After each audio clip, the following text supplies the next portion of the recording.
Good evening and welcome to the sequel to OmniDog's Vault interview with Fangirl.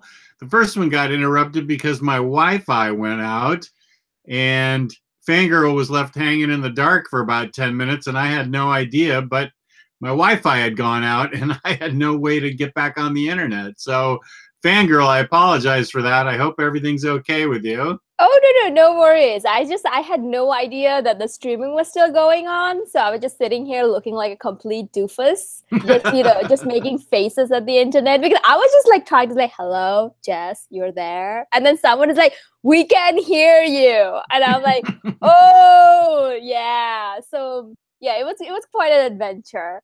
And I'm sorry, I apologize to all the past viewers that you have to see my mug on the computer like that. I deleted it, so it's okay. And oh, okay. Thank you. Yeah, because someone was like, well, what happened? I'm like, Broflake attacked. So they took our internet down. That's what happened. Attacked by Broflakes. Right. So today's topic is strong female protagonists in comics. And I think it's my personal opinion is I think it's healthy for comics to have strong female protagonists because it makes them more interesting.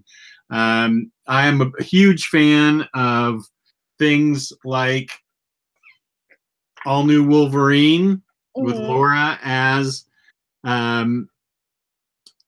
Wolverine, and a big fan of Jane Foster as Thor. Spoiler, it's Jane Foster. She's Thor. Because I think that every 5 to 7 years, you run into a cycle where things need to be freshened up. You can't have Lex Luthor be the bald, mad scientist always trying to kill Superman with kryptonite like he was back in the 60s. You need to freshen things up and shake things up. And if it's well written, like All New Wolverine is, so much the better. I mean, we're better off for it. I think this is a great time to be a comic book reader with so many strong female protagonists, not necessarily taking over roles, but sharing roles with traditional superheroes. Yeah, and the thing is, like, not just that they're sharing, it's about sharing roles or, we're doing something different, but it's just like, it adds more readers to the comic industry. Because I think, and this is something that I talked with my other friends about, is that now women are actually working, so they have money to spend. And the thing is, like, as much as if I'm a comic book fan and stuff, I get very tired very fast reading about men all the time. Like, men with their men problem and, whatever, like they didn't get their balls maintained for the day or whatever it is.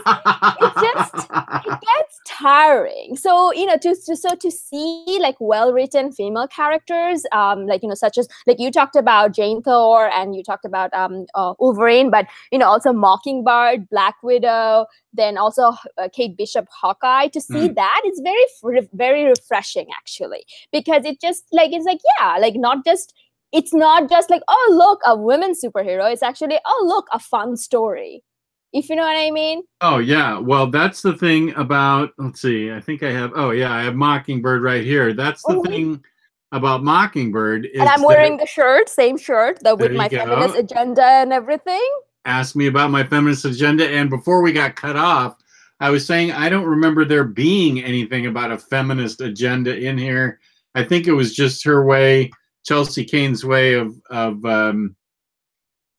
just having fun with the comic book when she put that on the cover. I don't know. I don't want to put words in her mouth, but the thing about Mockingbird is it is a fun comic. It is sharply written with witty dialogue and really interesting and really fun. And that's what I love about it. You could put a man in its place and I guess it'd be the same, but there's something about a strong woman that I appreciate. And I appreciate when she's well written. And Here's the quote from the back is funny, sassy, Chardonnay soaked, and corgi filled. So anything with corgis in it has got to be good, right? And to be honest though, like right here, there's a picture of that corgi. But to be honest though, it's just like no one I think would have heard or cared about it until the cover page. Right. Like, you know, because the thing is like, oh my God, like we're part of like a comic book group. I don't know if your viewers know about this. Anytime that picture shows up, people get up and up about it. Oh my God, like stop bringing my politics. This is my chat voice, by the way. Okay. Like it's like, oh, stop bringing politics. I'm like, how is this politics? First of all, it's not. First of all, it's a tongue-in-cheek comment of saying that there is nothing called feminist agenda. We don't have an agenda. We are not trying to come and take your balls away from you. So it's just a fun thing, like, you know, and someone like her, because if you actually read the comics and see how witty and like sassy she is, someone like her will definitely wear a shirt like that just to get people riled up. So it's perfect for her character, perfect for the comics, and because of that, oh my God, the uproar! It was like at least it got me interested in this because I wouldn't have heard about it otherwise. Then I'm like, yep. Check, I'm buying that. Yeah, and then it had the benefit of being a really good comic book exactly. Too. Yeah. It apparently it didn't sell well. It only went to 8 issues, which is of course my gripe with Marvel is they don't give their comic book. They could at least give it. I mean, I know Superwoman got canceled, another strong female protagonist book, but at least they gave it 18 issues, and you got 3 trades out of it, so they could have full story arcs. But this Mockingbird and another book that I liked with snappy dialogue and really interesting was Unstoppable Wasp.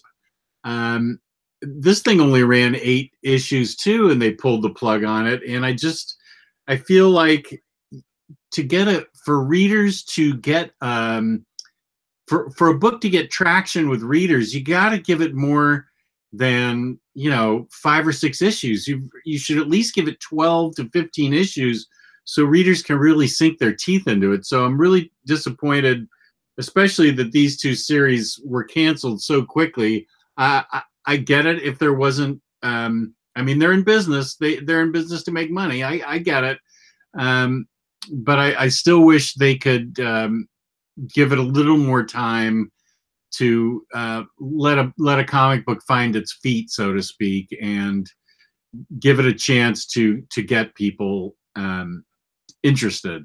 Well, the thing is that even though the comic book, the issue by issue doesn't sell, I don't know, I'm not in the comic book business, so I don't understand how that business model works. But the trades, especially for the comic book, for Mockingbird, were #1 in Amazon bestseller list for weeks.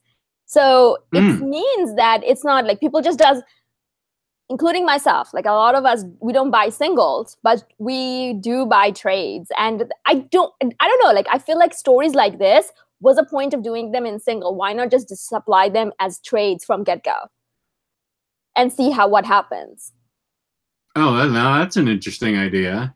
Like, I mean, especially for Unstoppable Wasp and then also Mockingbirds, then also some of the other books that when I read them in a trade format, I'm like, how are people reading this in issue by issue? Because you would forget it by the next month comes around. Because each individual issues, not a lot of things happen, but the thing is overall, the full pictures and a lot of good things happen. So it's like, what's the point of selling them in singles in the first place? I don't know. Hire me, Marvel. I'll fix your problem. Well, I know Moon Girl and Devil Dinosaur does not sell particularly well in single issues, but the trades sell really well because Scholastic lists them all the time for kids to order books, and they order that book in droves in elementary and middle school. So that's why that book keeps going, because the trades sell like crazy. But yeah, see, that's the thing though, because these are made for, like, if some of them are written for children, and children are not gonna go and buy like single issues. They will be buying trades because the parents don't necessarily care to go every week to get them single issues versus here a book that you wanted. Yeah. Well, I'm a trade waiter. I wait until things are released in trades because just because I think it reads better that way for me. So I would love it if they would release things in original graphic novel form and all the time, and just stick 12 issues together and release it that way. Mm-hmm. Yeah. I mean, I don't know. Someday they will wake up and then they will be like, yep, this is the model to go. But until then, we just have to wait till we just have to slog through this. It's a definite first world problem to have. Oh, yeah. I mean, is it though? Is it? Because, because this also means that most of the female-led comics are always getting canceled. So it's not necessarily like really a first world problem. Okay, good point. I mean, I can even imagine Batman got canceled. Jeez. But Batwoman, yeah, it can get canceled anytime. Well, that's true. Then again, it's also a little boring. I mean, hey, listen, equal opportunity means I can dish out criticism on women's writing too. Right. Well, that's fair. Right. We can talk about specific books. I mean, I love All New Wolverine. Now, have you read this? No, I have not, because the last trade is coming out. Once again, trade waiter. Last trade is coming out, I think, sometimes next month. So I'm planning on getting all 6 at once. So like really looking forward to it, because I did actually saw them, like, they made a cameo appearance in Hawkeye, Kate Bishop, Hawkeye. Oh, right. There is one issue with them. So I'm actually very intrigued to know more about Laura and Gabby. Yeah, Gabby is who I was going to bring up, because she gets all the good lines. She is hilarious in this book. This is not necessarily a picture of Gabby. This is just a picture of the art. I don't want to spoil anything, but Gabby gets all the great one-liners, and she is so funny and such a great addition to the X-23 universe. And right. This is issue, or rather volume 5. And it's got Daken in it, Wolverine's son, and it's the first time I've ever even cared about Daken. I've never really been a big fan of his, but he's a really good character in this book. Tom Taylor is an excellent writer, and he just writes. And I don't care that it's not Logan as Wolverine. I like the fact that they're willing to take a chance. Let Logan take a break for a few years, work Laura in, get some good writing, get some funny, snappy dialogue going, get some interesting action going that is particular to her. And now they're going to bring Logan back, which you always knew they were going to do. Same with like Superman or Batman. They're never really going to kill him. God forbid. Right. And same thing with Jane Foster Thor, which I thought was a great book. I was one of the ones, spoiler, for those of you that haven't read Thor, it was a mystery as to who the new Thor was, and I was genuinely surprised when it turned out to be Jane Foster. I don't know how that was kept a secret from me from all, because I waited until it was issued in oversized hardcover. Oh, okay. So that was a big surprise to me. But Jason Aaron is, of course, a great writer, and she's not replacing Thor. She's just guest starring as Thor for a while, and it made it for a more interesting story. Thor was unworthy. Somebody else took up the mantle, and it just happened to be Jane Foster, who did a heck of a good job. Isn't the idea is like she didn't even take it? She just she just replaced Thor. People just kept on calling her Thor, and she's like, fine, I'm gonna be Thor. Like, right. It's not her fault. Like, she never said that, oh, I'm the Thor now. Right. As opposed to a bunch of other dickish male characters do, like Dick Grayson, I'm Batman now. Are you? No, you're not. Get the fuck out of here. Sorry for swearing, but get out of here. But she's just, on the other hand, is just like, oh, okay, I'm going to take up Thor's place, and people just kept on calling her Thor. Right. That's good analysis, and this I love regular Thor. I love Lady Thor. This is the most interesting Thor has ever been to me, and I'm not saying anything against your favorite Walt Simonson's Thor. but Jason Aaron's Thor in general has just been the most interesting one for me. It's kept my interest up in it the most. So that's why I'm such a proponent of it. Walt Simonson Thor's is a kind of different though, because it's just funny. It's like funny, and then it's more like heartwarming, and then Thor just, you know, being like a lunatic most of the time. He's turning into a frog. He's like, you know, just going about doing things. It's so much fun. I don't know. I do not like, you know, old-timey comics. Like, you know, by old-timey I mean anything that was written before like 2000. I don't like it because it's over-wordy. But I loved that. And I even sent him a message and he responded to me. So that was like, Was that before or after you met him at Baltimore? After, because, you know, I kind of sent him a message. Oh yeah, I met you in Baltimore, and since then I have finished the book, and thank you so much. And, you know, and then he's like, oh yeah, thanks. So it was like a very one word, like, you know, I'm glad you enjoyed it, something like that. But it meant the world to me. Yeah, I mean, yeah, I took the pictures of you with him and his wife, and those were really cool. Right. He was a genuinely warm person. So we've talked about Mockingbird and Wasp and Wolverine and Thor. These seem to be all Marvel books. I would like to add one Marvel books to the list. Kate Bishop, Hawkeye. Oh, what a great run that is. Right. So the thing is, like, in this one, like, she's pretty much like she moved to West Coast after Matt Fraction's run, and then, you know, in order to find her father and trying to clear up some of the stuff of the past. And, you know, she just opens up a business and kind of goes about being a kick-ass superhero all over the place. And the thing is that, once again, it's like, while this was going on, Hawkeye could be Hawkeyeing somewhere else. Like, you know, Clint Barton Hawkeye could be Hawkeyeing somewhere else, and it wouldn't make a single difference. Right. But, you know, she happens to be, you know, good at archery, and then took up the mantle. Yeah, and David Codd in the chat is saying something good, which is I always like to get recommendations. Since you're trade waiting, make sure to check out the new Exiles run. No idea where the story is going yet, but it's got grizzled future Kamala, Valkyrie from Ragnarok, and Peggy Captain America. Whoa, that sounds good. What is this? What is this happening? When is this happening? Because anything with Kamala Khan. Okay, speaking of Kamala Khan, that's a great segue.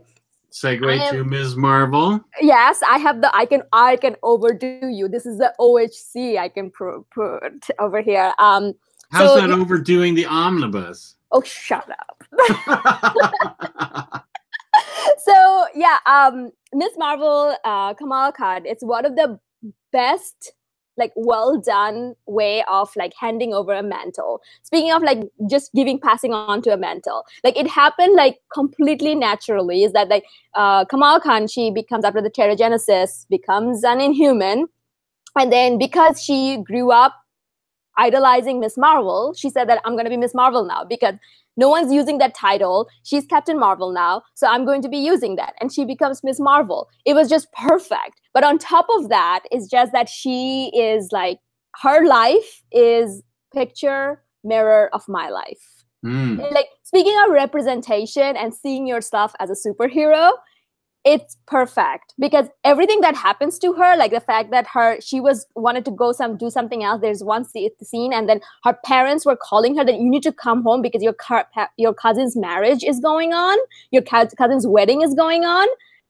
That happened to me too. Like it's picture perfect. It's almost as if that Willow Wilson was there in invisible in my life, and then wrote things down, and then just wrote Kamala Khan. I'm not saying that I can have huge hands and stuff, but if you know what I mean. Are you going around going "Embiggen"? No, I'm not. Now I am. After reading that, I am going around and be like "Embiggen," and then just, you know, like hitting up Broflake. Well, that's a good point that you feel represented in comics and how important it is to you. I can't identify with the character like you can. I can still enjoy it, which I do. Mm-hmm. I enjoy Ms. Marvel a lot, but it means something different to you and something special to you And I think that's what's important, is that it can appeal to both of us for different reasons, which I think is a sign of a really good character and really good writing.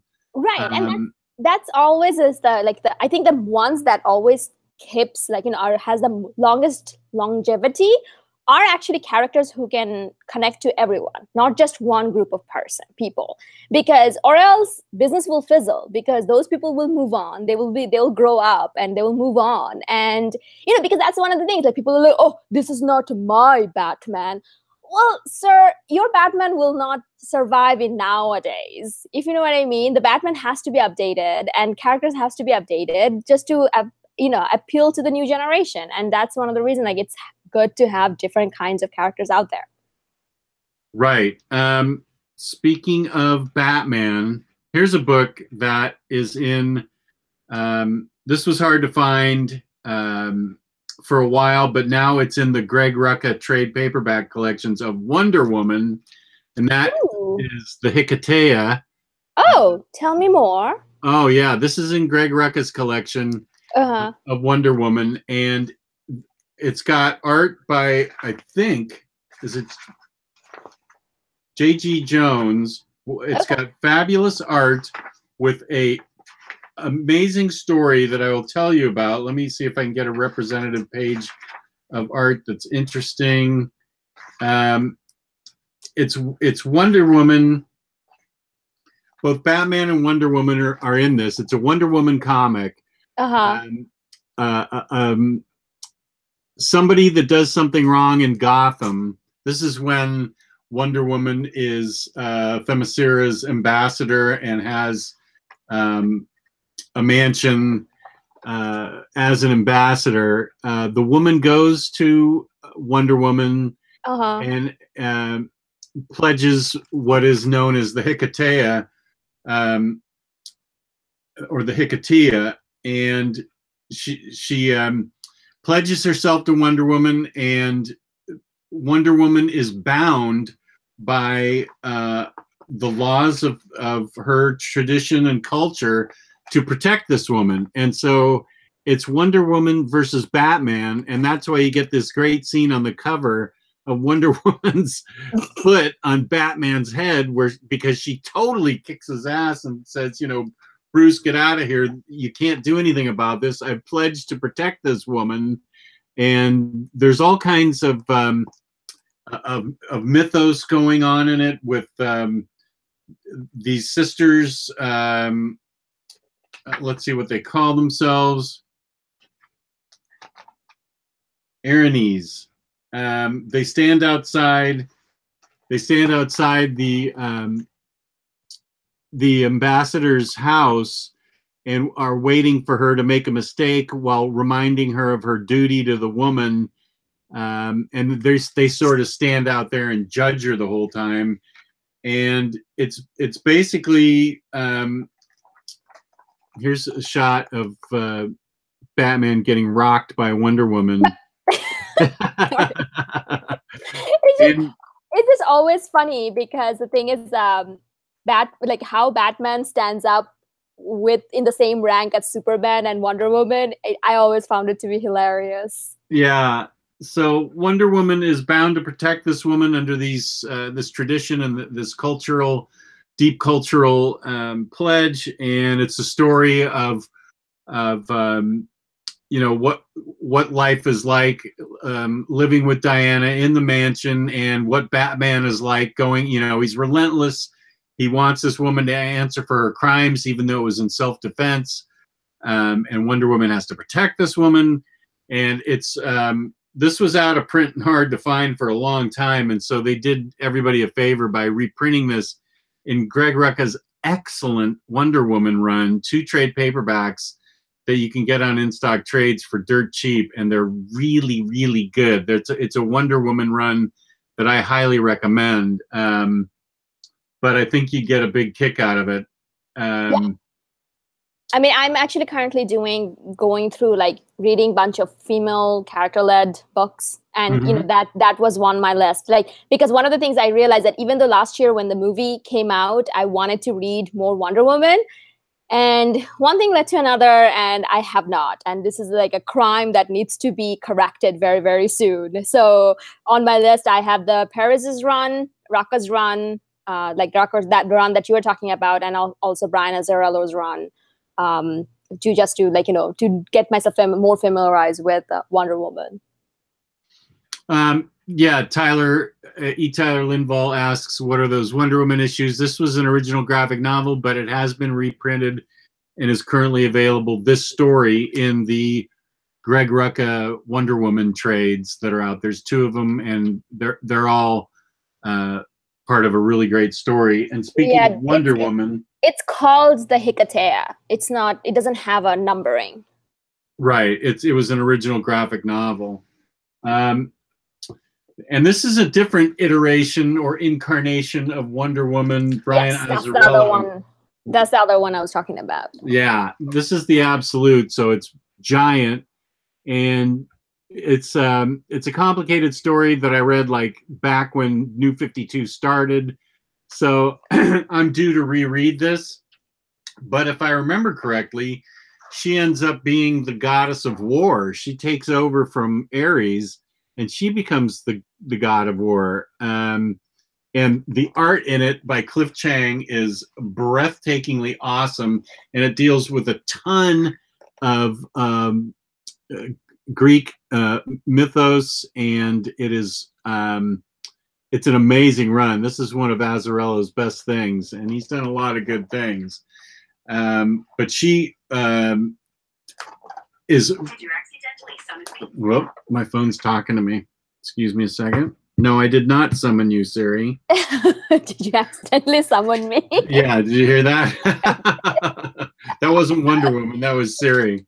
Okay. But yeah, this is in big, beautiful pages. This is the way to go for this book, because the first hardcovers from New 52 of this run are out of print. So you might as well drop the dosh and get the Absolutes because they're totally worth it. Like I'm gonna do like a quick plug then, because someone in the group was actually selling the 2 Absolutes. So I think Phil Tarchik, his name. So if you look it up in the group, you will find that he's actually selling those Absolutes. So if you were inspired while you were watching this and wants to drop some dough on this Saturday evening, I recommend you go do that. And the Greg Rucka Rebirth Wonder Woman is great. I really love that. I love George Perez's Wonder Woman. The only Wonder Woman I don't particularly care for is getting released as an omnibus, and that's Diana Prince as a Spy back in the 70s. Oh boy, 70s. The reason, this is a personal thing for me, and I admit it. It's my own fault. I'm just not a fan of Mike Sikowski's art in it, and he does all the art, or the majority of the art rather, and I just have never been a fan of his, so it's my own fault. The story could be good. I think it's by Dennis O'Neil, so the story could be good, but the art actually took me out of the story. So that's probably the only Wonder Woman I'm not a fan of. This is just the way it is. So have you read the Gail Simmons run? A long time ago. I'm not well versed enough in it to comment on it. I remember liking it, but I feel like it was a long time ago. Because I think like every time I hear about Gail Simmons, everyone talks about her Birds of Prey run. Oh, and yeah. That's also like, I painstakingly, one at a time, got all the trades of that. So I'm really looking forward to reading that run. Because some of the trades are out of print, but I actually rescued almost all of them from the library. I mean, I didn't buy them, but the library was having sales, and then I was calling different places, and then finally found all 7 of them, or 8 of them, however many. Nice. Jerry in the chat brings up a good point.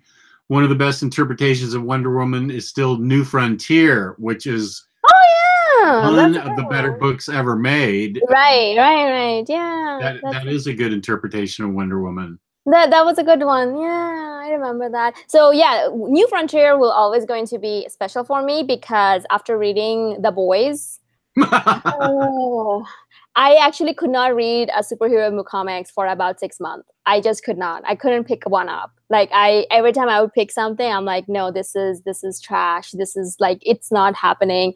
And it was actually New Frontier because I was like, okay, fine, whatever. I'm gonna read this. And as I was reading New Frontier, all the love that I have for superheroes, for comics, everything came rushing back, and then I could read superhero comics again. So yeah. What Garth Ennis taketh away, Darren Cook giveth.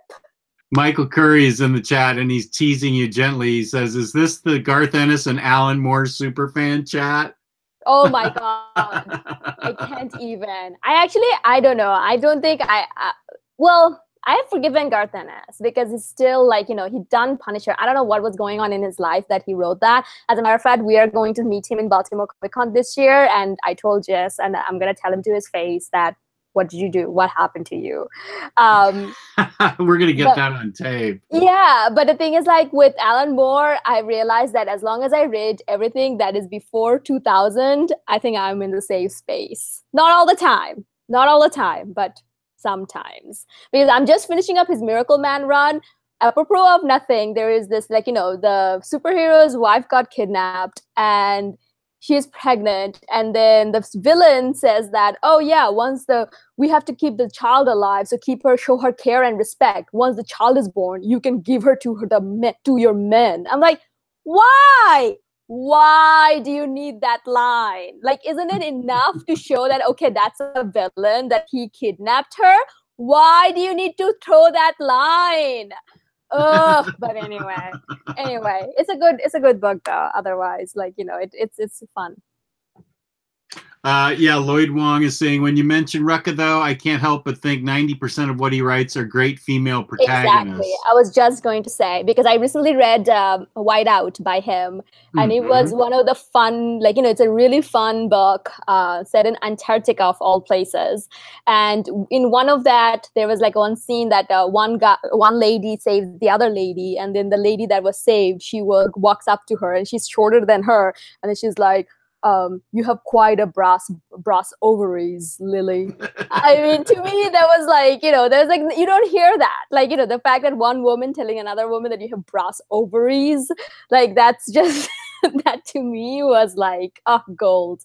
Yeah, I'm actually looking forward to getting his Stumptown, then God and Country or Queen and Country. These are the two that's also on my list. I'm just like kind of waiting to see if I can get like a good deal somewhere, because in IST they're like $20 a pop, and each hardcover is only like 4 issues, so it just feels a little much. Yeah, and Lazarus is other one of the greatest books of the past 5 years. I just can't say enough good about Lazarus, the world building in it. How tough the female protagonist is in that, but she's still, got the emotional insides because she has feelings for other Lazaruses, and that's just a perfectly written book as far as I'm concerned. I just got a huge jolt of joy out of that book. I'm actually, this is something that I kind of go back and forth, because everyone talks about Lazarus all the time, but it's just, I'm so scared to start it because it's not finished yet, right? Right. Yeah, so because I can't do that for some reason, starting something, because I recently read Detective Comics Rebirth, and now I'm just having like this feeling. I'm like, oh my God, what happens next? What is the next raid coming out? That is like one, as soon as it comes out, I have to do it. Same with Saga, because I kept on reading it, and I'm like, why am I doing this to myself? Because every trade ends with a cliffhanger.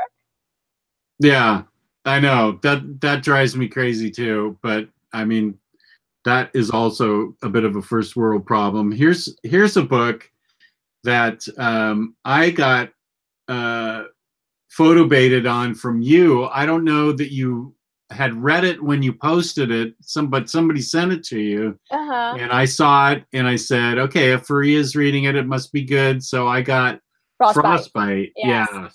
Yes, that's a really good book, and that's by Joshua Williamson, who is currently writing Flash Rebirth and also wrote Nailbiter. The only bad thing about that book is it's only one volume. That's it. It ends there, even though it ends with a cliffhanger and it ends with like a setting for a sequel that, you know, anyone, like he can come back at any point and write it, but that's what it is. And the story itself is like very like gripping, and it's about the, you know, set in a world where now heat is a currency because it's so cold. Like in Los Angeles, they said that it's like zero, less than zero. And yeah, so it's like now heat is a currency, and there is this disease called frostbite, which is literally killing people from the inside. It's like it makes you, it's like freezing you from the inside out.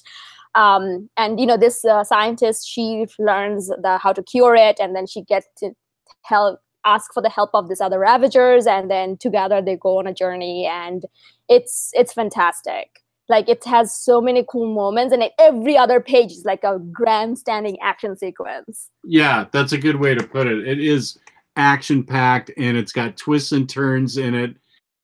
It's got a couple of strong female protagonists in it, and it was a really interesting take on a post-apocalyptic era. When everything is a new ice age, and you're right, heat is currency, and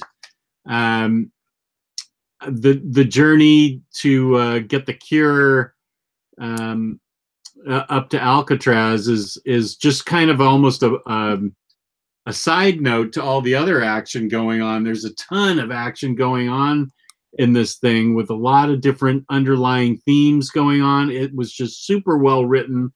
And I really like the art in it too. So Frostbite is something that I am glad that I saw in your pile on the Facebook group page, because I really, it's one of those. It's by Vertigo. It's perfect size. It's just great story, thin. I can burn through it in 45 minutes.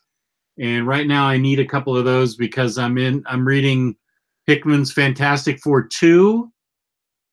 And I'm not enjoying it as much as Fantastic Four Volume 1. I'm getting kind of bogged down. I don't know what the problem is, but to me it's not flowing as nicely as Volume 1. So I can tell you what the problem is. Reed Richards being a dick. That's a problem. I can't stand Reed Richards. Oh my God. I can't stand him. So yeah, he's really being a dick. That's a problem. So if you're really looking for something like, you know, that you can burn through, I'm actually looking, where is it? So this is one, Nimona by Noelle Stevenson. She writes Lumberjanes, and she also does, what else she did? I think she did a couple of animated shows right for them. But so it's like, it's about Nimona. She's actually a shape-shifting, like, you know, superpower, and then she joins up with this disgraced knight who becomes a villain. So the world is kind of weird because it's a medieval time, because you have your knights, your queens, and your kings, but then you also have cell phones. So it's a very strange universe that where the old and the new kind of collides. And, you know, they also have magic. They have dragons. They also have, like, you know, satellites. Like, it's a very interesting thing. But the thing is, like, what really kind of interesting that she actually goes to the supervillain saying that, oh, I want to be your sidekick because I want to be, you know, she wanted to be a villain sidekick. She doesn't want to be like, you know, a superhero sidekick. So it's very, very interesting. And it's like the end is so heartbreaking. It's a perfect. So yeah, it's like also a good size. You can burn through this probably in like half an hour if it took you 45 minutes for Frostbite. Oh, okay, good. Well, you've recommended that before, so I need to get on that. Right, because for example, like, you know, they show up over here, and it's a very cute drawing though. Like the drawing, if you see it, it's like it's very cutesy kind of thing. So yeah, so they were trying to steal something, and then the superhero shows up, and he's like, "Halt, you villains! Unhand that science!" Like, you know, because it's a science thingamajig that they went to see. So it's just kind of, it's very, like, you know, very fun. Oh, that sounds great. Okay, I will definitely get it. I think this coming week is going to be a big week on IST, but I will definitely get it. Last week was the first time I've ever paid shipping. There was so little I wanted, I said, I'm not going to just order stuff to save $4 on shipping. So I paid the $4 on shipping for $3. Why not wait till this week? Because I wanted them Okay. earlier. Yes, yes. If you're looking for like this might, and then speaking of like other books, but this is probably not like, I don't know, like you always are open-minded about reading everything, but it's just like for kids especially, there's this 3 books by Raina Telgemeier. I think that's how you say it.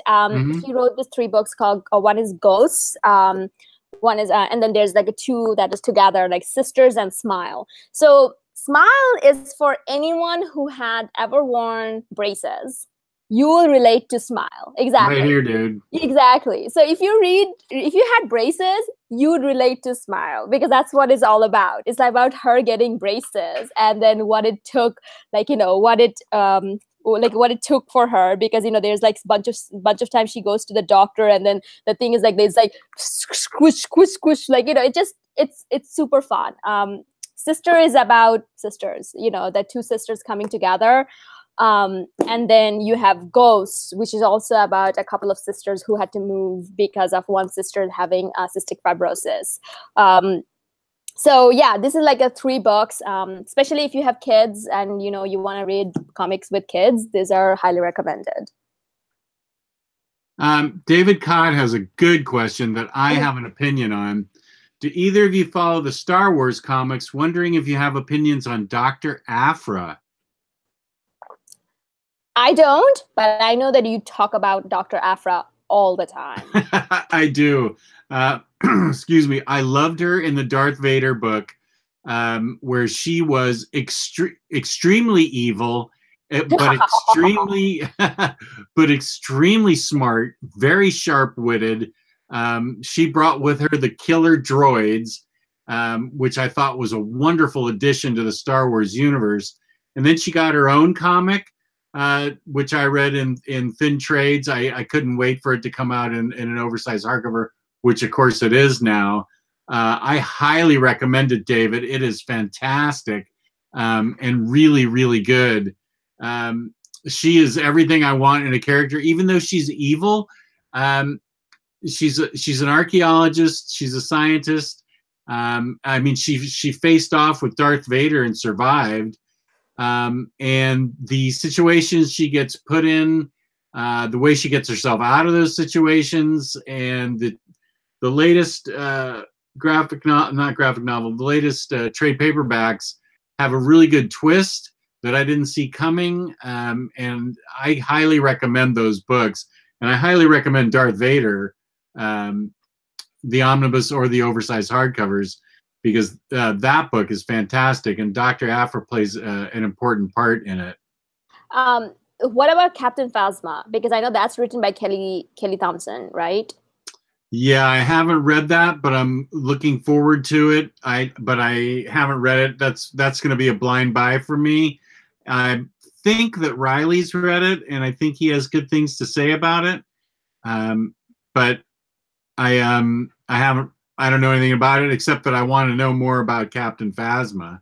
Okay, because after reading Hawkeye Kate Bishop, I really now want to read everything by Kelly Thompson, because she can really write like very witty dialogue, and very like, I like it when characters have like can do a back and forth, but it doesn't feel forced. Like, it's like sometimes you would be like, oh, okay, that's a little bit forced banter, but I feel like she can do it really well. So I'm actually looking forward, I want to read everything that she ever written.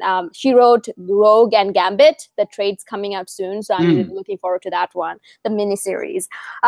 Speaking of, like, this one is probably a little bit off kilter. I had no idea about it, but someone told me after I read Shudder by Joe Kidding as well. Like, we met Leila Del Duca, the artist for Shudder, and then I bought the trades from her, read it.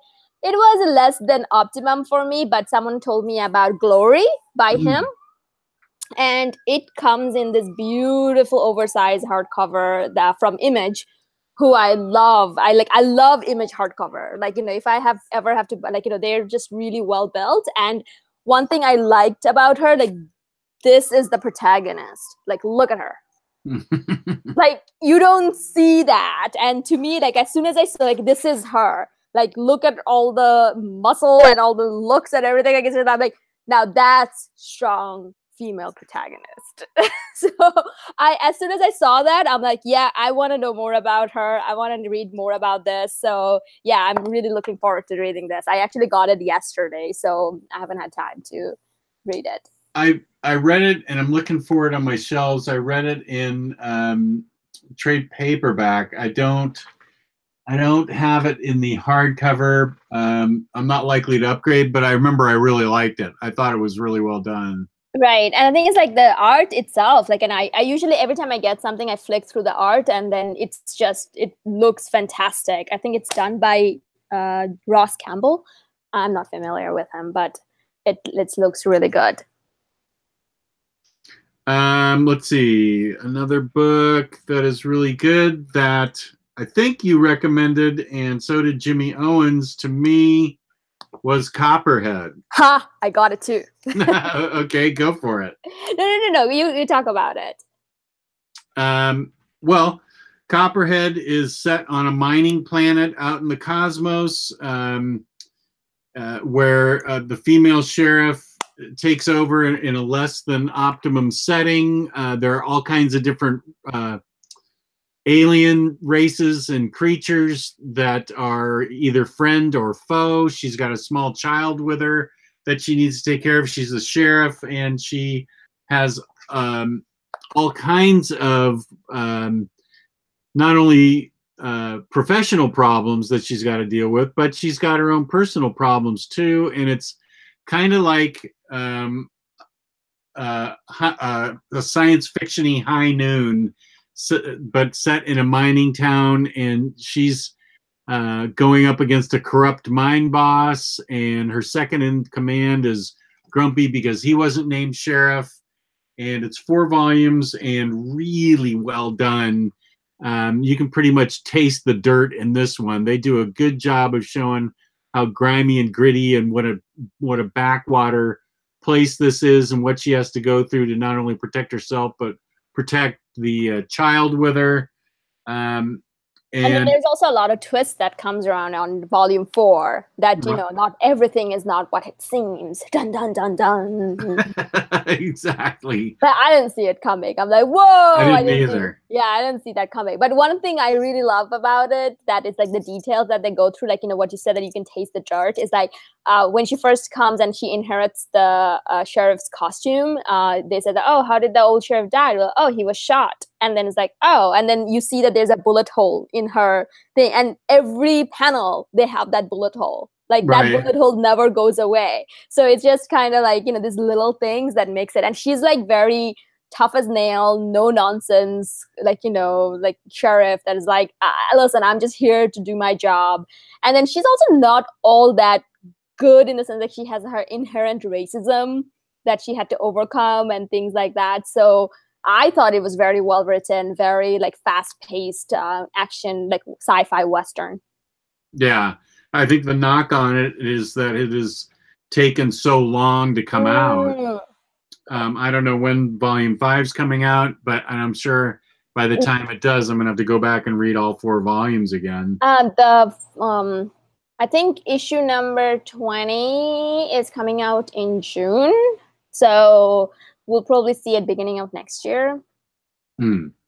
Yeah. Yeah, I remember hearing that the delays on that were mind-numbingly long, but and I feel like the first 2 trades had excellent art, and then I feel like it suffered a little bit with the new artist in volumes 3 and 4, but just a little bit. But the art was really great in issues 1 and 2. Right, and the thing is, like, the story, what's going on is so fast paced that you kind of forgive the art a little bit. Yeah. But speaking of art and story, that's like, you know, so good, is Velvet by Ed Brubaker and Steve Epting. I think it's Steve Epting. I read this because I'm kind of on a Brubaker roll, so I finished his Captain America, which is as you know, people may know, I really love Captain America. So, and then I'm reading. Then I went on to read like Velvet, and this is, oh my god, it's so good. Like, you know, people are like, oh, we need a Lady James Bond. Screw Lady James Bond. We don't need Lady James Bond. We need Velvet. We need a movie with Velvet Templeton. Like, she is middle-aged lady with like a streak of white hair and going around and being just cool as, like, you know, she is like so good. The story is just like a super sexy, like, you know, Cold War era espionage story with like a kick-ass protagonist. I cannot. And then the art, just look at it. Just look at the art. It's just so, speaking of, like, you know, you can taste it. You can taste like the music coming out of it. Like, you know, all the old spy drama music coming out of it. It's so good. Yeah, I loved Velvet. I love Ed Brubaker. Ed Brubaker and Greg Rucka are my two favorite writers. I think Velvet was fantastic. I just loved it. And the thing is, like, you know, she's not some 22-year-old like punk who knows everything. Like, everything that she knows through her lessons, her teaching, and everything. And the thing is, one of the things that is so different over on this one, that her trainer was also a woman, and she actually idolized her, which is something you don't see a lot, because you typically, it's like, oh, look, this like a super talented female character. Oh, and her trainer was a male. Like, you know, so for this one, like, these are the little things that I picked up. Kim is saying, since your post about Velvet, I finally started reading it, and oh, my stars and garters, so good. Thank you. See, I told you. Yeah. It's good. I think I should actually call up these writers and tell them that, hey, listen, I'm getting you, like, you know, if you all of a sudden start getting residual check, it's because, you know, I'm telling people and then they're buying books, so give me some money. Yeah, sure. Like Mark Waid owes me money for Irredeemable. Exactly. I should go walk up to Brubaker and say, like, hey, listen, give me money. Now, I don't know if you've read this book, but it has a couple of strong female protagonists in it, and is absolutely nothing but fun. This is one of the most fun comics I've read. It has blazingly good art with a really fast-paced, interesting story that introduces characters and situations that I would have never thought possible, and that's Joyride. I have not read it yet, but I bought it because you told me about it. Right. This was one of my favorite books from last year. I'm not sure how old it is, but I just clued into it. It's from Boom. And basically, Earth is ruled by kind of an overlord, and the overlord has a daughter.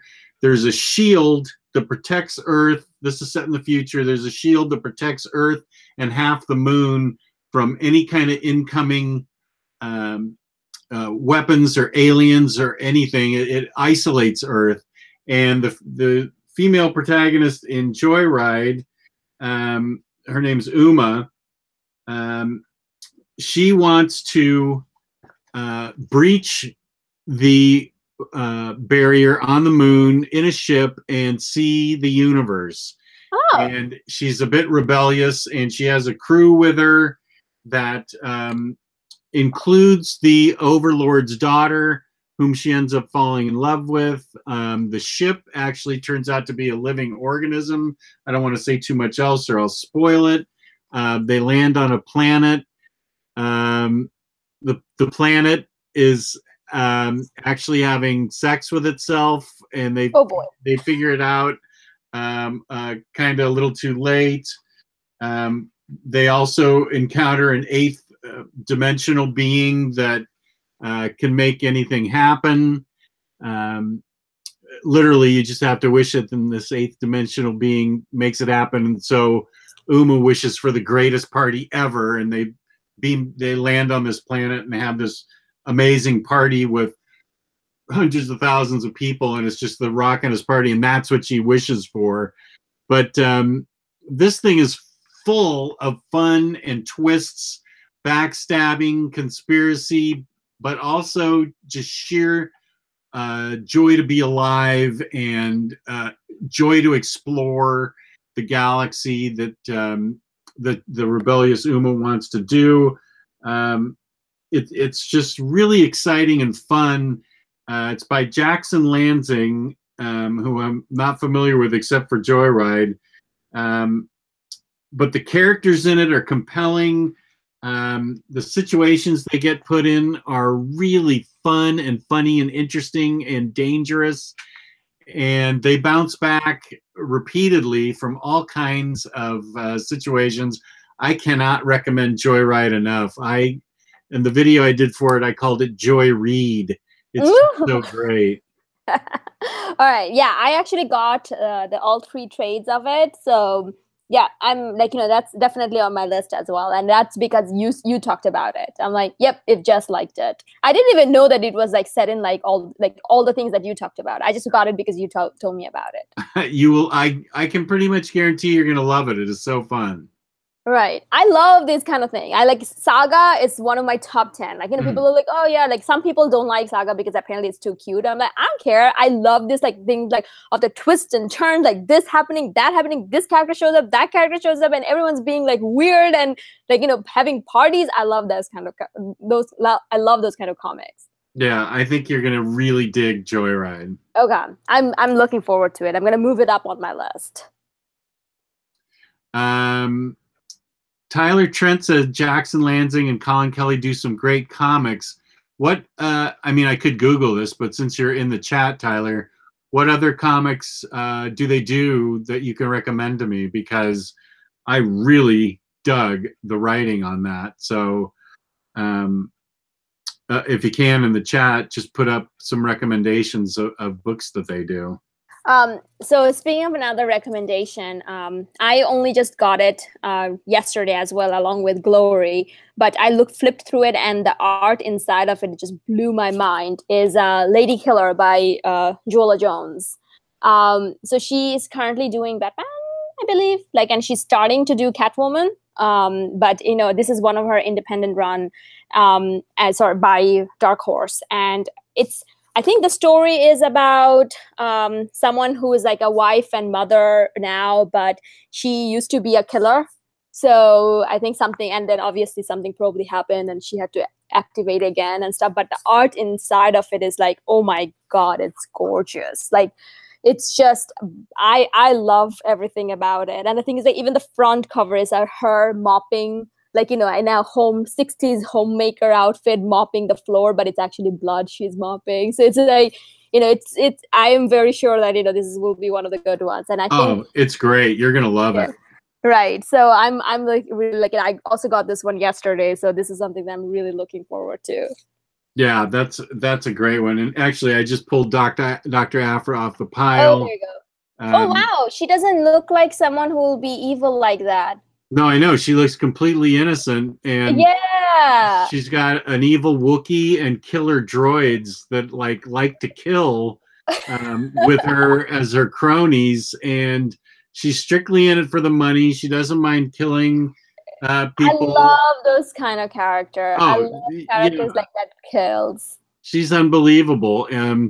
I would say this run is good. I would give it a solid B+. It's probably not as great as her character is in Darth Vader, but it's still really cool to see her story fleshed out. I can't say enough about Dr. Aphra. She's so interesting and such a great addition to the Star Wars universe. I would love to see some kind of live action adaptation. Oh, she's not in the live action. Okay, interesting. Yeah, or even a cartoon of her would be great. I don't know. Oh yeah, sorry, she's with Darth Vader. Vader's dead now. Sorry, for some reason I am one of those geeks who doesn't know much about Star Wars. I saw the original 3, and then I forgot about it. Like, I recently watched Solo the other day, and I'm like, I guess so. I haven't seen it yet. Okay. I don't know. Someone else can tell me whether it's good or not. I don't like it. But yeah, Rogue One was really good though. I really enjoyed Rogue One. Oh yeah, Rogue One was great. And Tyler Yeah. Trent said that the team that did Joyride is doing Gotham City Garage, which is Oh, really good. I'm really excited told about that. yeah, I told you about that one. Oh, Yeah. it's the same people because Gotham City Garage is, I think, coming up next week. Yeah, I think that's what Tyler said. Yeah, the first trade is coming out next week. Yes, it's on my wish list. Oh, it's the same people. Okay. I already have 2 statues from Gotham City Garage, and I'm getting a third statue. Yeah, I know. Of course you do. Which one you got? Like the one with the Harley Quinn? I got Harley Quinn on a motorcycle, Wonder Woman on a motorcycle, and then on order is Supergirl lifting up an engine block. I was just gonna say, yeah, do you mean that Supergirl on a motorcycle? Then I would be like, what's up with everyone and their motorcycles? Yeah, why Wonder Woman needs a motorcycle? That's what Gotham City Garage is about. I'm not gonna be reading this. Wonder Woman does not need a motorcycle. Oh, she's got all these badass tattoos and stuff, and the helmet with goggles and things. It looks great. Yeah, speaking of like other one that you told me, you're like, yeah, you should read this because everyone has sex with everyone in it. And I'm like, wait, what? Like DC Bombshells? Comic book for that, you have all the statues behind you, but the comic book is written by Margaret Bennett, and you got me hooked on those. So I got the trades recently, and that's also another one because apparently it's an alternate reality, and everyone just going at it apparently, and everyone's gay in it. Yeah, it's completely plays fast and loose with any kind of constraints that the characters may have had before. They are free to do as they choose, and they choose to do whatever they want. Yeah, exactly. It's so fun and frothy, and just the way she works in a bit of a younger generation. Jess, what does frothy means? Bubbly, fun, lighthearted. All right. Okay. All right. Yeah, it's a hoot. It's a hoot. It's a hoot, man. It's just can't take it too seriously, when everybody's making out with each other, and they're trying to kill Hitler and changing the course of the war and everything. It's just a fun alternate time universe. I love the Bombshells, and I'm so happy that it went from comic book cover to cottage industry, that it just is so popular. I'm really happy about that. Yeah, speaking of another bubbly comic book, it's Batgirl by Brian Q. Miller. Have you read this one? I have not. Is that the Stephanie Brown one? Yes, it is. And the thing is, there's two thick trades out now of this run. It's extremely good. It's like, Stephanie Brown just being a bad girl going around. And the thing is, like, after reading this, I now understand the people's frustration with New 52 Batgirl, and the fact that what's her name, Barbara Gordon has been returned to Batgirl. Like, I understand people's frustration with it, because this kind of shows that, yeah, she became Batgirl, and Barbara Gordon became Oracle. Why are we taking a step back? So this is like, that is equivalent of making Dick Grayson Robin again. Why? It doesn't make any more sense. So yeah, this is like, it has so many touching moments, and Oracle is like, this is actually a story of not one but 3 kick-ass ladies. You have Stephanie Brown becoming Batgirl. You have Barbara Gordon, becoming a mentor and Oracle. Then you have Wendy, who is another paralyzed superhero, taking up Oracle's place when Oracle goes on to do other Birds of Prey stuff. So it's really, really, really interesting. But what really, I actually cried when it happened was that Barbara, finally telling her that, as long as you need my help, I'll give it to you. It was so touching, so sweet, that, I highly recommend this one. Yeah, I heard Stephanie Brown is just a great Batgirl. She is, and the thing is, because she's a little bit ditzy, and she's young, so it makes sense. And then she makes a lot of mistakes, and she just goes right in. She doesn't care. Her and what's his name? the twat, Damien, has like a really good back and forth. So yeah, it's very interesting. People are asking about your YouTube channel. I don't. Have you ever thought about having a channel and doing reviews and things like that? No, because I'm so shy. You have seen me in the morning when I'm just like gets all frozen up when it's just by myself. So I don't actually do that. You know, I love like, talking with someone else like this, but no, I don't have a channel. If you really want to see like, the things that I'm up to and stuff, you can join our Facebook group and you can kind of see what I'm up to. And Jerry brings up Batwoman Elegy by Rucka. Oh, yes. Is awesome with art by J.H. Williams III. Oh my God. Yes, I love this series. But the thing is like more than Elegy, it's actually especially now in the thicker trade, you have another follow-up story called The Cutter, which was one of the best story arc ever because it's juxtaposed. Well, I don't want to give it away. Sorry, it's a spoiler. But it's actually a parallel between Batman and Batwoman. And the color schemes are different between them. And then it's not until the last, like at the very end, you realize what's going on. It's amazing. Like Elegy, as good as Elegy is, it's because of the Rucka, because of the Cutter story arc. I would recommend buying this thicker trade. Yeah, Elegy in hardcovers been out of print for a long time. I had the issues bound into of the whole run, like that trade, into a hardcover by Kirk Kiefer before he moved to Japan, and it's called the Batwoman Omnibus. It's all the Greg Rucka and J.H. Williams stories, and those were not only great stories with great art, but they had the most intricate, beautiful covers on them. Oh my God. That really grabbed you. You could not walk by them without just going, whoa, and wanting to see what was inside. Especially the J.H. Williams run, it actually, like, I had an opposite problem of good art. Is like it was overloaded with good art.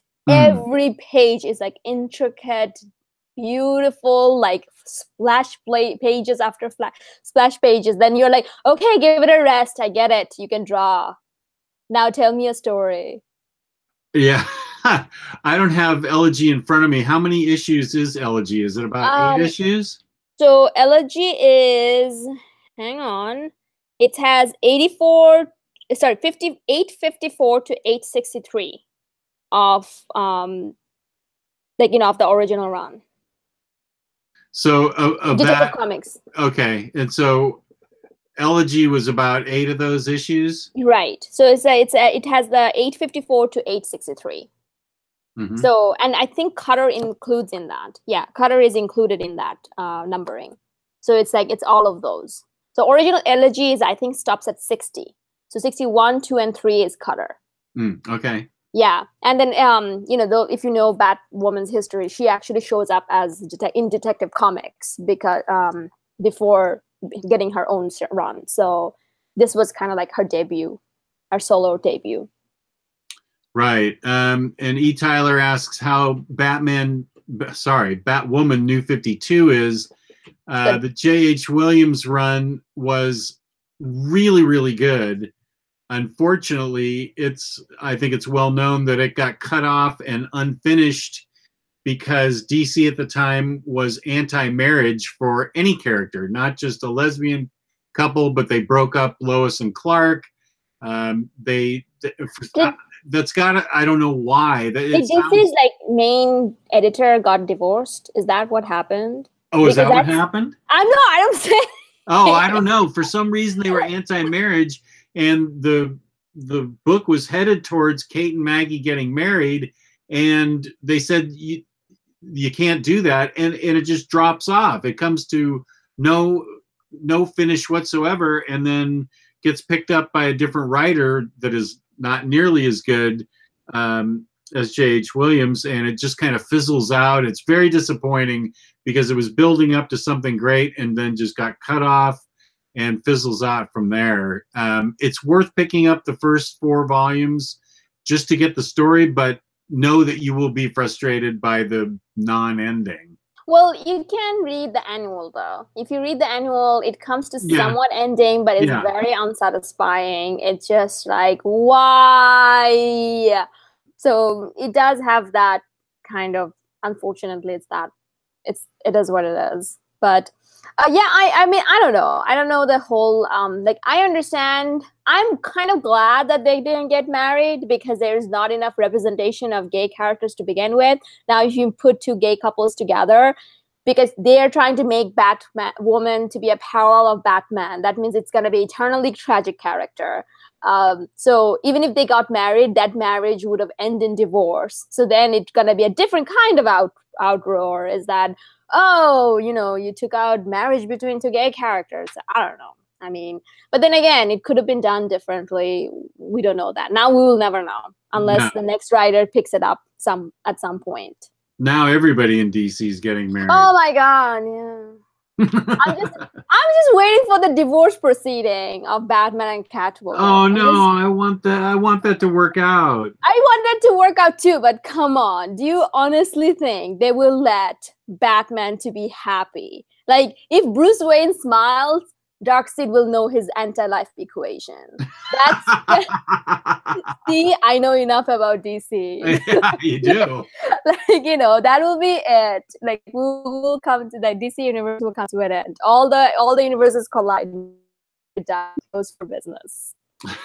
But I do hope that they actually get, like, if they have a kid, like, I hope that they have a kid and it's a girl, because I am frustrated about lack of daughters in comics, in superheroes.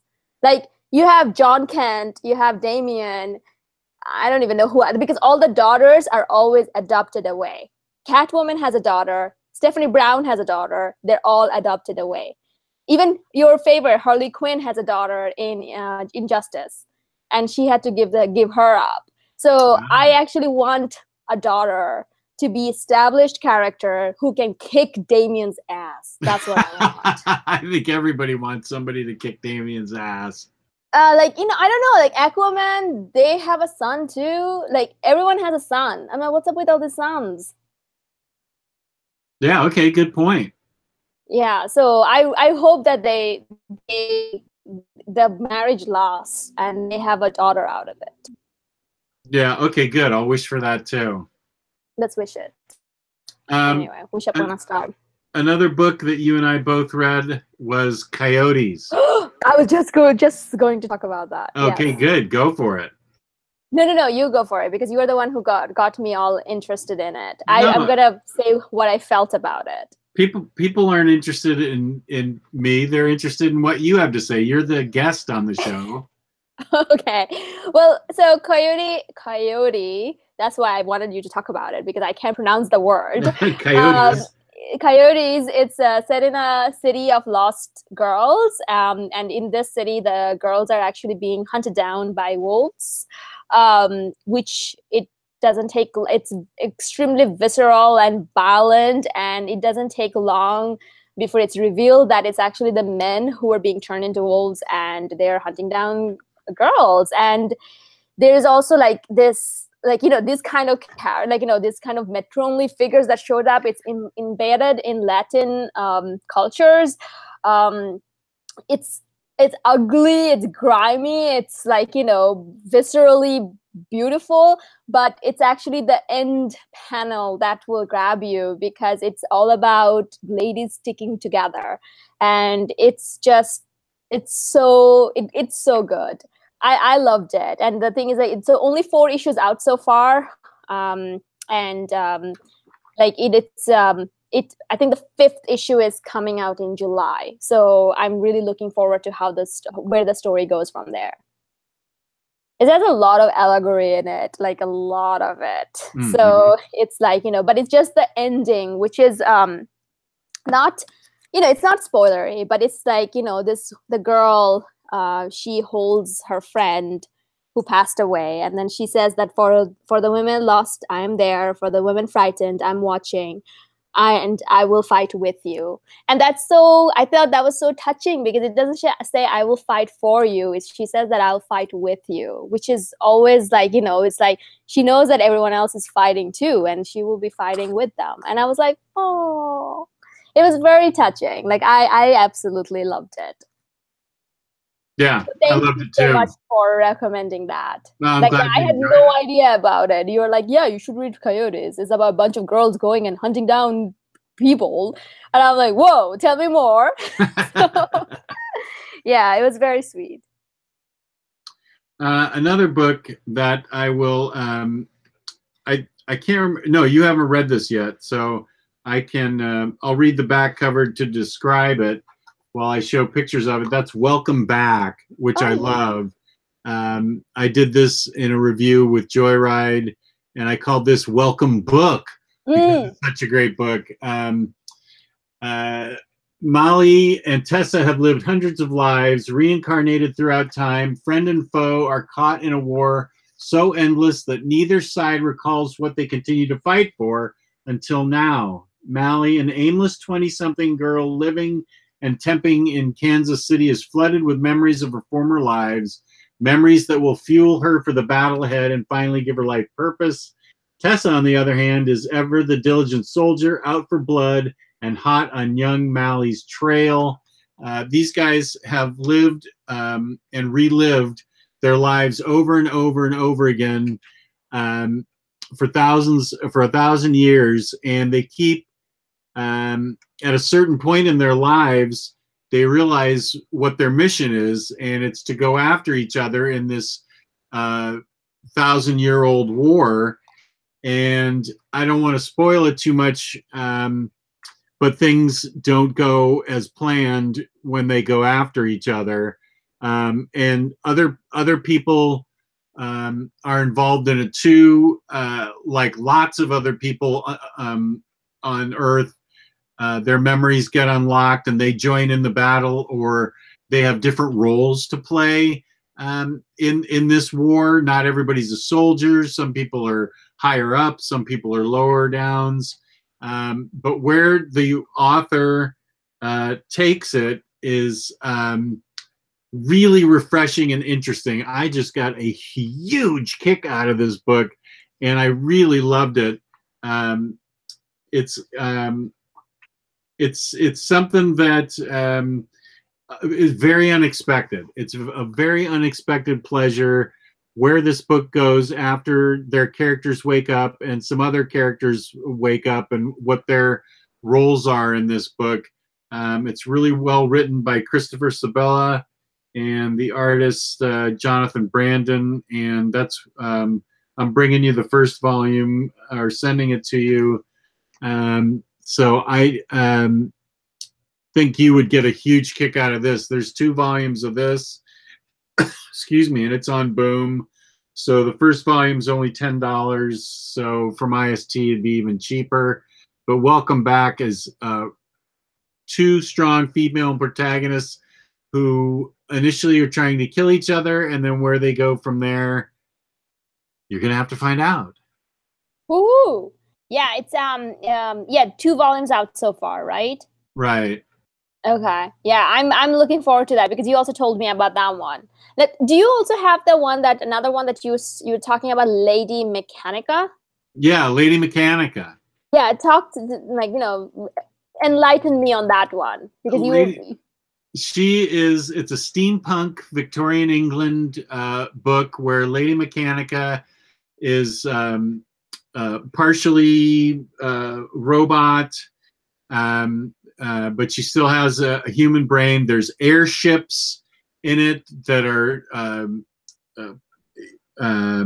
super airships that do battle with each other. She's a super smart, almost detective-like character. She gets in all kinds of scrapes. There's she has like Sherlock Holmes has his Moriarty. She has her nemesis in it, and she's got a helper, and it's really well written, and the art is fantastic by Joe Benitez. He wrote the first trade, and then he had, I believe he had some writing help, and somebody else took over the art, I think 2 on the second trade, and then there's a third really thin trade. But I love Lady Mechanika because I love steampunk, and this is steampunk done really well. I should give me 2 seconds, and I'll grab the book because you'll want to see the art. Right. Yeah, I'm really like, you've always, I don't think he can hear me. It's okay. I'll wait till he comes back. Someone on the chat was talking about the Alias Omni. Are you talking about my one or on the Jess's side? But either way, it's a really good one. Good book. Like, it's very gritty. When Jessica Jones first premiered, or come alive, are created, like, she gets her own detective agency, private investigator agency, and then goes around and being a kick-ass everywhere. I highly recommend it. The omnibus is out of print, but the trades are still out there. Talking about Alias. Oh, Alias, yeah. This is what some of the art looks like. Ooh. Yeah. She looks gorgeous. Yeah, and I think he was famous back in the 90s, maybe with Top Cow or Image or something. I'm not sure. I don't know my 90s comics as well as like Gabe or Omar does, or even Riley. But she's like a private investigator and an adventurer, and she doesn't know how she got the way she is with mechanical eyes and mechanical limbs. So she's always trying to find that out too while she's solving other problems. This looks wordy, this particular page. It's a lot of like, whoever did the lettering did not do a good job. Right, but it's really, really well done. I mean, besides really beautiful art, this is I just think the writing is solid because it's an exciting adventure. It's nothing more than a steampunk adventurous looking to the skies. Wait, let me see if I can get a better picture of what these airships look like because they're really remarkable. Well, this is a nice piece of art right here. Ooh, nice. Yeah. So, is this only one volume or? There's 2 volumes. There's 2 hardcovers and 2 trades, and then there's a thin third volume, and they're 2 separate adventures in the 2 trades, but the same characters carry over. I can't find the. So the trade and the hardcovers are different? No, they're the same. Oh, the same. trades Okay. and the hardcovers are the same, right? Okay. But it's just that the hardcovers are oversized pages for the art, and nice. it really suits the book well. So it's from Boom Studio as well? Actually, no, it's from Joe Benitez. It's self-published. It's from Joe Benitez Studios by Joe Benitez. So he does everything. I don't know how he did it, but it's Benitez Productions. This volume collects the entire first Lady Mechanika miniseries, The Mystery of the Mechanical Corpse, including its prequel chapter, The Demon of Satan's Alley. So I think you get a huge kick out of this. Okay, so it's not available in IST then. You have to go. Oh yeah, you can get this at IST. Oh, you can? Okay. Yeah, he's distributing it through normal channels. He just publishes it on his own. Okay, I get that. All right, yeah. I mean, that's also on my list because you talked to me about it. Jess has increased my list by, I initially started with 10, then people in the group made it 40, then you came in and made it 150. So now I'm going to be reading lady books until whenever. And to be honest though, as I'm reading more and more, it's going to sound super sexist. Now I don't want to read it about man books. I'm I don't care about man problems. And, I'm like, Batman, calm down. It's okay. I get it. Your parents are dead. Calm down. E. Tyler is correcting me that there are 4 trades of Lady Mechanika. So I miscalculated. So there's 4 trades. Learn to count, Jess. Yeah, I know. I'm losing track of things in my old age. So another bullet pacing thing, and we're going back to Marvel. Marvel does a lot of lady comics, surprisingly. Well, or unsurprisingly, I don't know. Black Widow by Mark Waid and Chris Samney. This was one of the most bullet pacing, high octane adventure of, Jess is doing this, even though you probably didn't see it. I did it to E. Tyler because he said not a dig, just fact checking, and I'm just going okay. Thank you. Okay. Because Black Widow's great. That gets a 10 from me. Oh, okay. So that's the thing is though, they're saying that, oh yeah, we're writing the script for a Black Widow movie. I'm like, you don't need a script. Mark Waid did it already. Just take it. Take this and make a movie out of it. It's perfect. And the thing is that having now read Brubaker's Winter Soldier run, the issue 9 and 10 of this run gives you a complete different meaning because of what happened to them before. So it was just like, it just breaks your heart and rebuilds it for you. And it's like, you are going to get like very similar to Mockingbird. You'll get a lot of kick out of it if you like action, superheroing, spy drama. Yeah. And I don't know. I haven't read the Edmondson run of Black Widow, so I don't know how that one is. I enjoyed that one. I remember that one better than I do the Waid one. Okay. Yeah, I enjoyed it a lot with art by Phil Noto, I think. I thought it was great. Okay, yeah, that's also on my list as well to kind of read. Then talk about your favorite Deadpool. What is it? Harley Quinn, shut up. No, Harley Quinn. Not Harley Quinn. The other one that you talk about all the time, Gwenpool. Oh, Gwenpool. Let's see. I thought you were saying Deadpool. No, Gwenpool. The Unbelievable Gwenpool is super fun. She is a cosplay character from our universe that gets dropped into the comic book universe and into a comic book, and she knows all the secrets and knows all the villains and knows all the superheroes and knows how to defeat them, and she relentlessly breaks the fourth wall in this thing, so much so that she almost climbs out of the book. She almost comes out. At the very end, she actually does climb out of the book practically. But this is the epitome of a fun book. It's not very lighthearted. As Riley said, the only unbelievable thing about Gwenpool is she's so unbelievable. She's so unbelievably great. The art's a bit cartoony, but she ends up getting her own costume and fighting crime because she has an edge, because she knows all the villains' weaknesses, and she's always got some kind of huge weaponry and stuff, and it's just fun. I don't if there's any criticism out there about Gwenpool, I don't understand. Keep it to yourself. Well, I don't understand it, because this is why we read comics. We want to have fun. It's a fun escape. And in this particular issue, she meets Miles Morales, and she's all swept up in, meeting him in comic book form. And there's all kinds of huge weapons and things. And it's just, I don't know. It's just a ton of fun. So it's fun then, Jess? Yeah, it's fun. Okay. All right. I just wanted to make sure. But yeah, like it's so it's like there's only 5 trades out of it so far?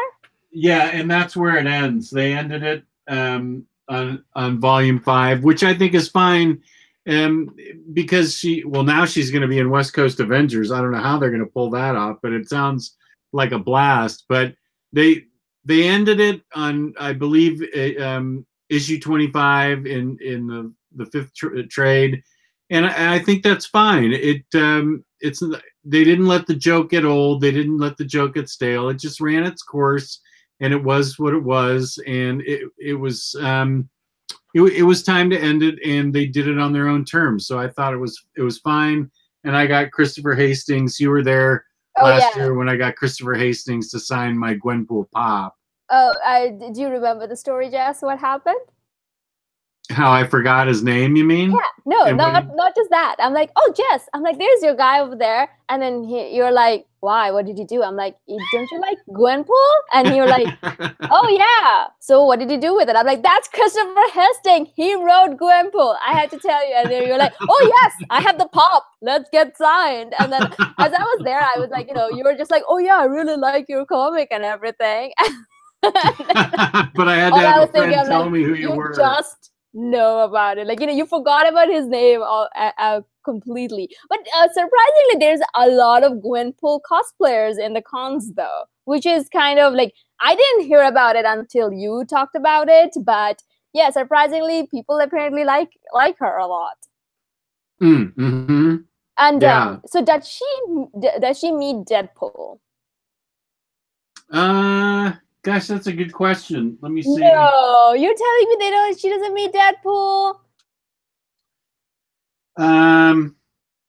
Let's see. She fights Doctor Doom. Batrock is in it. Spider-Man, Thor, MODOK.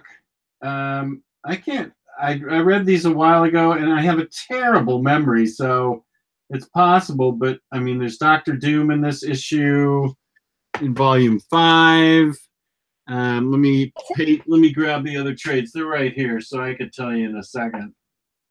Breaking the fourth wall, Gwenpool, blah, blah, blah. Eve, oh, yeah, she runs into a future evil herself. Yeah, I don't think she actually meets Deadpool. Oh, that's a sad, lost opportunity. Here she is running through all the pages of the comic, though. She's trying to escape the comic. That's a lot of pink. But yeah, it is a lot of pink. But the thing is, that's a wasted opportunity, like not having made Deadpool. Let me see here. Here's MODOK with Thor, Goddess of Thunder, Hawkeye. Kate Bishop is in it. Ghost Rider, dwarves. Yeah, I don't think Deadpool. If I recall correctly, I don't think Deadpool's in this book. Oh, okay. Someone was saying that they hate you because you make their reading list longer. Oh, I apologize for that. Which is the same thing that I understand. And Black Canary by Brendan Fletcher, E. Tyler Linville, he was saying that I read it and I hated it. Have you read it? Is that the DCU run? I think so. Yes. Not much good came out of DCU that I remember. Although I will say that on YouTube, or is it SoundCloud or something, there is music by whatever group Black Canary was the lead singer for. I remember Giovanni sent me the link to it. And it was actually really good kind of punk rock music that I thought I really dug. Oh, okay. So she's a part of a band in comic. And then they made, okay. All right. Oh, that's unfortunate because that was on my list. Oh, okay. Well, good then. I'm going to get rid of that because if it's not good. The Black Canary run? Yeah. It's okay. You can show this one. Sorry, I had to... Well, now David Codd is saying he absolutely loved that run. So now you've got 1 against and 1 for. Hey, 2 of you battle it out. Whichever is the winner, I'll go with them. So let's the fight club begin. The fight to the death. Okay, because the thing is, a controversial opinion, but I really liked Midnighter of DCU. For some, it's people don't like it. I loved it. And, so... I know that DCU kind of gets some flack because I think I'm the only one who probably says that they love something out of DCU. Yeah, we've got a tie. Somebody liked it and somebody didn't. David Codd liked it. E. Tyler didn't. So, and I can't remember it. So I'm not any good because I can't remember anything that I read. So since we're on the DC roll, the other one is the Catwoman by Ed Brubaker. That's a solid, good run. Oh, speaking of in terms of art, because what's his name? Darwin Cook does the first first volume, then it was Cameron Stewart, or who is it that takes over the second one? Someone else does the second volume, but the thing is, it maintains the art form completely, and it's a really good, like, Catwoman just being Catwoman, kicking ass all over the place. It's really good. Skip the third volume. Skip it. It's bad. It's I really remember bad. you saying that in the chat or in the group. Yeah. God. Not just story, because Ed Brubaker still does good story, but it's the art. Oh my God.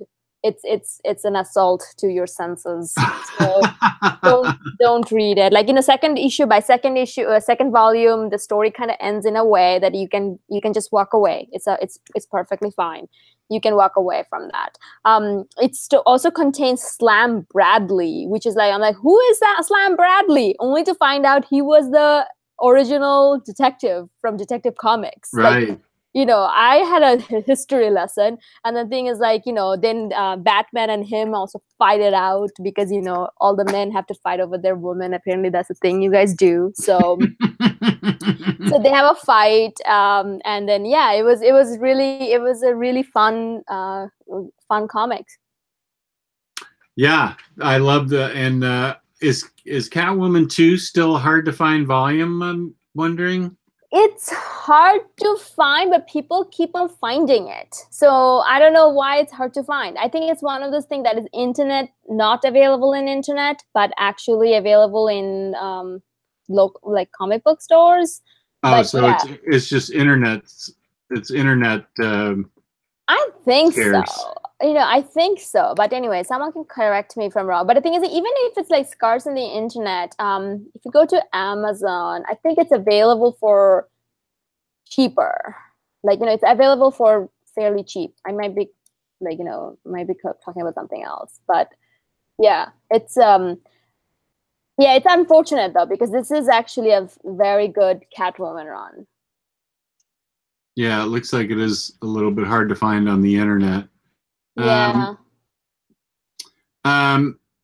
Also, that book, the first volume contains Selina's Big Score, which was a really intricate story that I thought showed off her brain really nicely, how she outwitted everybody. And I thought I just enjoyed anything like that sets up that you see the story flowing along, and it turns out the main character really does know what they're doing, and it looks like things are going pear-shaped, but really they had planned for that. And I mean, that's typical for Batman, but to see Catwoman do it is I thought was really remarkable. And that was just the genius of Darwin Cook. He just was such a great writer. Right. And the thing is, like, it also has that it's from a third, like, it's not from Selina's point of view, it's from other people's point of view, right? And they are like, oh yeah, like, she doesn't know anything, or she knows things, but she's not careful, blah, blah, blah. In the end, you find out that like, everyone is wrong. Everyone was wrong about her. Like, right. She knew exactly what was going on. And it was really like one of the really good one. I actually, like, in my head, I always fantasize that Selina Kyle went on to become Velvet Templeton.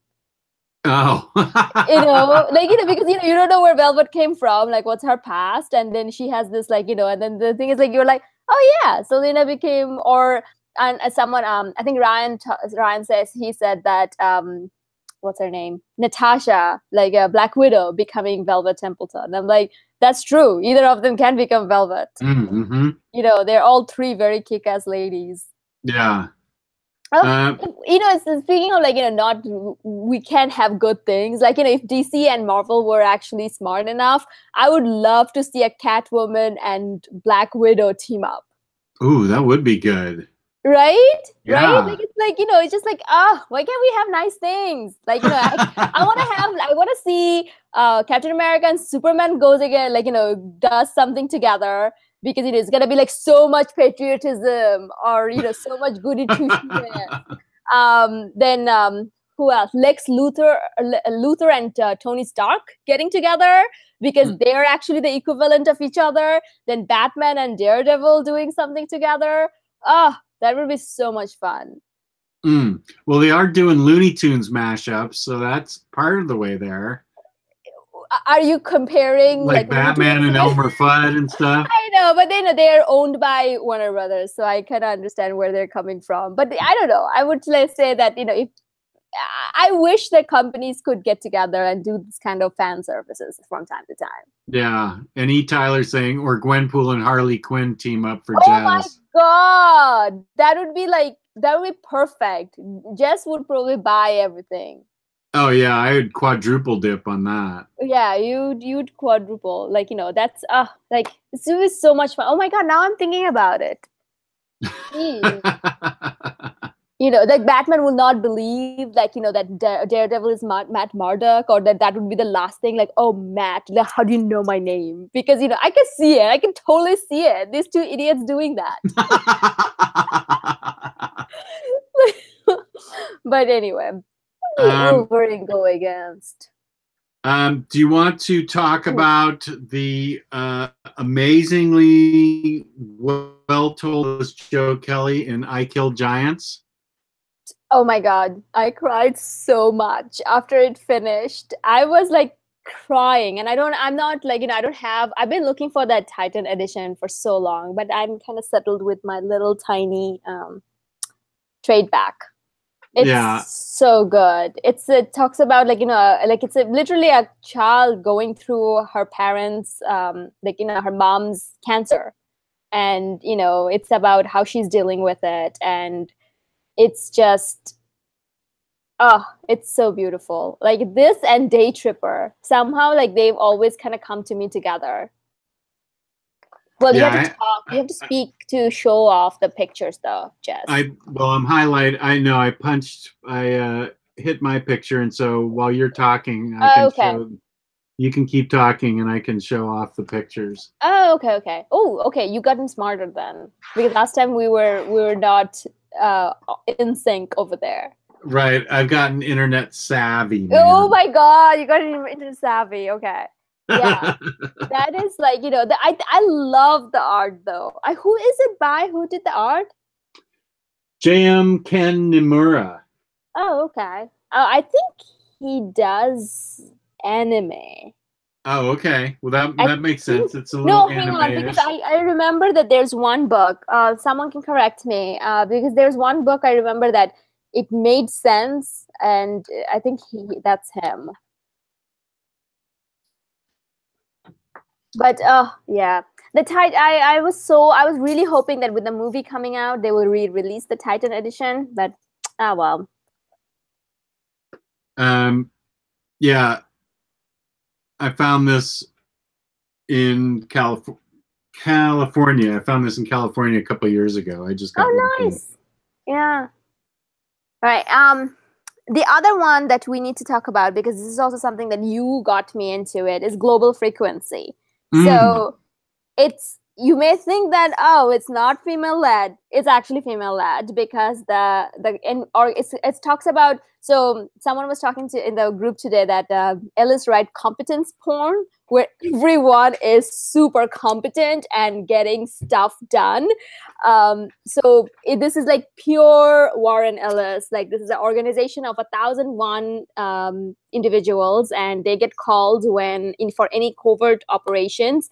The head of it, her name is, I think, Miranda Zero, and hers, another woman, highly technical woman, tech savvy woman called Aleph. Two of them actually runs the company, runs the organization, and they just go every issue is a different group of team, but the two of them are constant, and they go around and taking names and kicking ass, what's the other new term now?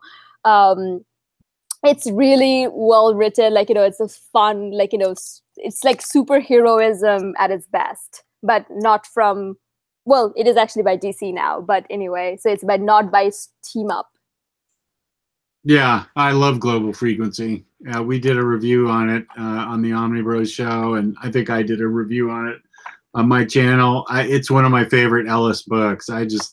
I love it a lot, especially all the different artists that are in it. Right. I was just going to say, every artist are selected based on the theme, because every issue is a different theme. Like one talks about horror, the like other was like a supernatural, the other one is like a magic, and the artists are selected based on the theme. So it's like you will be so engrossed in the story. Yeah, I can't say enough about Global Frequency. I just loved it. Right, and especially like there's also an Indian character in it, like in an Indian Spider-Man, and then some one character says like, "Oh, mom, look, it's Spider-Man, and she looks like us now." So that was pretty interesting. But yeah, I loved this book. And the thing is, if you're a Warren Ellis fan, also read Secret Avengers by him. Because that's also very similar to Global Frequency. Each issue deals with one thing, but it's cast of Avengers. And there's one shot by Black Widow where she actually travels back 44 years into the past to save everyone. And you see that how she's not changing time, but she's setting things up that led to her, because she literally developed a new technology so she can save people in the moment, because she messed up. And then she goes back in time and then comes back to that moment without interrupting time stream. Wow, that sounds awesome. Yeah, and it's only Ellis can write that. No one else can write that. Like, yeah. Ellis is the only one who will convincingly write that, and you'll be like, hell yeah. If anyone else writes that, you'll be like, what? So yeah, it's like, yeah, that's a good female protagonist issue. Well, I feel like we've covered a lot of ground. I mean, if you needed some guidance on strong female protagonists, you should have gotten it out of this episode, because we talked about a lot of books, and there's probably some we didn't cover, but there's always interview part 4. Right. We can always cover books again. There's no reason we can't talk some more about books. So that's what we like to do, talking about comic books. Like, that's what we incessantly do all the time. Like, we're pretty much chatting every day, like, just about comics. Right. Right. Yeah. Or what? Or people we hate. Or people we hate. That's right. That's right. That's also another one. We have our, like, our people we hate. Who's the number 1 over there? David Codd, I think. Isn't that the guy you're talking about? I'm just kidding. No, I love David Codd. I know, I'm just kidding, because I know that he's on the chat. Oh, okay. E. Tyler says, well, I just added Greg Rucka's Wonder Woman 1 and 2 and Joyride 2 and 3 to my IST order, so job well done. Awesome. And Tyler Trent is reminding me to get Heathen. Okay, you do remind me all the time. I will be getting Heathen. I am getting super picky about books because I'm running out of room. But I will get Heathen, because you do remind me about it a lot, and you must really love it. So I will get Heathen. David says, see if I give you more store recommendations. Yeah. He's the one that gave us all those recommendations. Oh, yes, right. And he's also in Baltimore, right? I also live in Baltimore. He used to live in Baltimore, then he moved to Florida. Oh, okay. All right. Yeah. Okay. Because now I live in Baltimore. I love living in Baltimore. It reminds me of living in Gotham City, because I'm like, well, it's not that I've ever lived in Gotham City, but, it's just like, I'm like, this is Gotham City. It's like, there's like sirens going on all the time. There's like way too much weird crimes and shiz. So yeah, it's like one bad signal away from becoming Gotham City. But well, thank you so much for having me. Oh, well, thank you for being on. This was a great episode. We covered a lot of really cool comics. I love your insight. And if you want to see more of Faria's insights, join the Omnibus Collectors Comic Swap and Community on Facebook, where she daily writes about strong female protagonist characters. And they're really good interviews, because you do have good insight and you do write really well, and I think a lot of people look forward to those reviews. Right. Yeah, it's a And series that I do. It's called Kick-Ass, Furry Hair Reads Kick-Ass Ladies. And I was actually inspired to do that after I had a nervous breakdown after reading Neonomicon by Alan Moore. oh no. And I was like, nope, so I started reading this, like, I made this whole long list, which, like, I think at this time there's like 120 titles, and I'm actually going through every one of them and just reading more about strong female characters. So yeah, if you want to read about my cheater chatter, you can join the group. I update every other day, or so it's a fun discussion. Like, we generate, and I'm very honest about my thoughts. So it's like a very equal opportunity lover and hater. Oh, that's awesome. All right. Well, thank you, everybody in the chat. I know it got screwed up today because of my Wi-Fi blackout. So I appreciate those of you that showed up. And I appreciate those of you who are watching this on replay. So thank you very much to the chat. Thank you to Fangirl. I appreciate it. This was a great interview. And I say to you all out there, peace and love. Peace and love. Bye, everyone.